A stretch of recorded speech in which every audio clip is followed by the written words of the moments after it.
Today I'm going to show you how to use the Soda Clear 18, which is a food grade silicone, to make a gang mold so that we can go from a wooden model to a ice glass that we can actually use for beverages. Now let's just jump into this project and see how we've done this. To start our project, we first need a model, and for that we're going to utilize this 4x4 piece of wood. We're going to cut it down to the sizes that we need the final glasses containers to be at, and then we're simply going to drill out the center. This is going to become the cavity of the glass, basically. This is where drinks are going to get poured into. Because our model has a straight vertical edge that goes 90 degrees up and then has a deep cavity in the middle, these will be somewhat difficult to demold. But again, if we keep the mold walls to a manageable size of about 1/2 inch, we should be able to demold these without much difficulty. To make the casting of this project efficient, I've decided to make this a gang mold. So every time I cast one of these, I actually am going to cast 6 glasses in one shot. And therefore, we're going to need 6 models.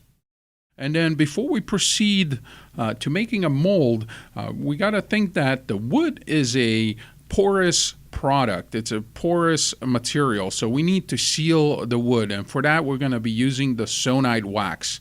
I'm simply going to brush the model with the sonite wax. I'm starting with the cavities because those are going to be the most important, and I'm going to lay a very thick layer off the sonite wax. I'm going to brush that all around except the bottom of the model, and you'll see why in a minute.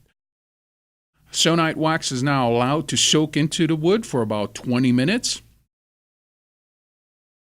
And then any of the excess that hasn't soaked into the wood is wiped away so it doesn't transfer into our mold and possibly ruin the casting.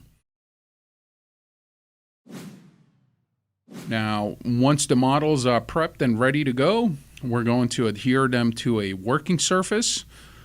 This is a melamine board that I'm using here, and I'm simply going to lay out some hot melt glue, and then I'm going to adhere these to our working surface. And you can see here why it was important not to put that sonite wax on the bottom of these blocks of our models. Otherwise, they would not stick to the working surface at this point. When making block molds and gang molds like this, it's really important that we keep the spacing between the models and between the models and the mold wall about even. We're looking for about 1/2 inch to 3/4 inch spacing.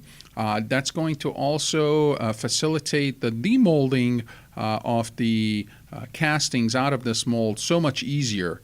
It's going to be much easier to manipulate those mold walls if they're even thickness than if they're thick and thin, and therefore we're going to try to be as accurate as possible with setting up of this model.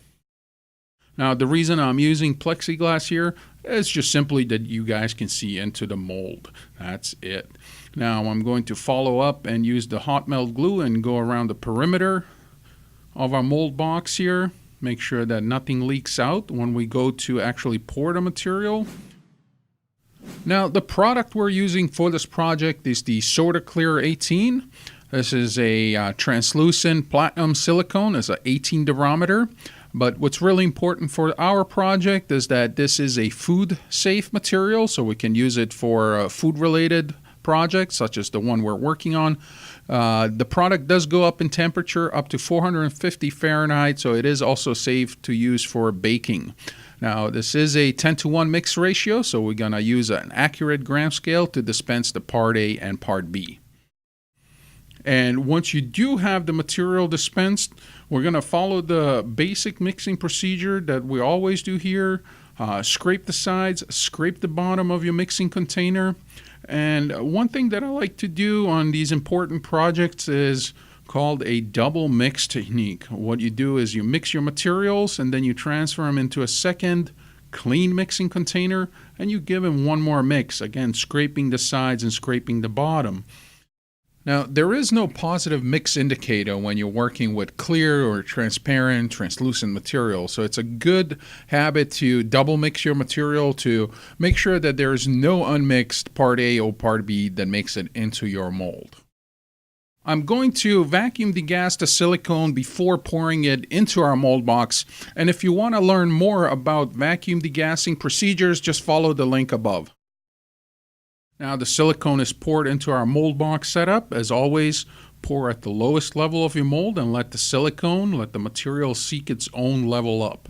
It pushes air away from the model and makes sure that we have a clean and bubble-free mold on the surface. Now the material is allowed a full cure for 24 hours before demolding.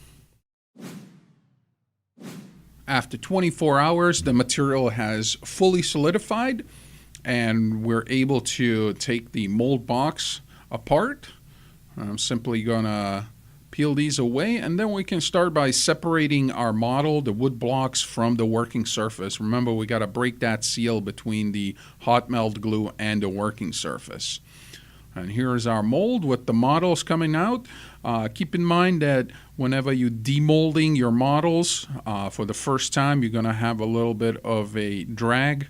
There's some friction going on. It's the first time the model is coming out of the mold, so that's going to be a little difficult. Or seem a little difficult, but as you can see here with the Sorta Clear 18 being very flexible and the mold walls being even thickness throughout, makes it very easy for these models to be demolded. And you can see how flexible that mold is, yet keeps its original shape. Now, before we go on to make any kind of food-related items in this mold for consumption, it's really important that you take a look at the technical bulletin and follow the instructions that it calls for. Using warm water and dish detergent soap, the mold is scrubbed clean and then thoroughly rinsed, again using warm water, and allowed to dry before being put in any kind of food-related production. All right, now that our mold is clean, we can go ahead and boil some water. And then we're going to pour it into our mold. And if you ask yourself, why am I boiling the water here? By boiling the water, we're removing any kind of air that's trapped in the water and removing the microbubbles out of there, which means that our casting, once the water is frozen, is going to be much clearer than if we just poured water and let it freeze. Now, carefully, we're going to dispense the water into our mold. And then the whole mold is put into the freezer and allowed a full cure of the water to ice so that we can actually enjoy it as beverage containers. And here we are. The water is solidly frozen. We can remove that mold out of the freezer. And then we can simply pop those ice glasses out of our mold, and the mold is ready to be cycled again, ready to be used again. And here again, you can see how easy those come out, simply because some thought went into the mold when the mold was constructed to make the demolding process a lot easier down the line for the end user. And here we can see the end result of a project like this. This is what the castings look like when they're finished. And here we're enjoying some drinks out of these unique shot glasses.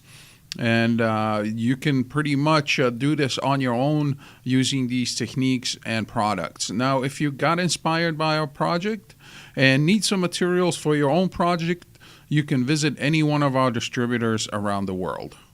So, and there you have it, a simple step-by-step instructional video on how to make a food-grade gang mold using the Sorta Clear silicone. Now, if you have an idea about what we should do next, please let us know down in the comments below. And if you like this video, hit the thumbs up button. Now, to keep up with our latest mold making and casting videos, remember to subscribe.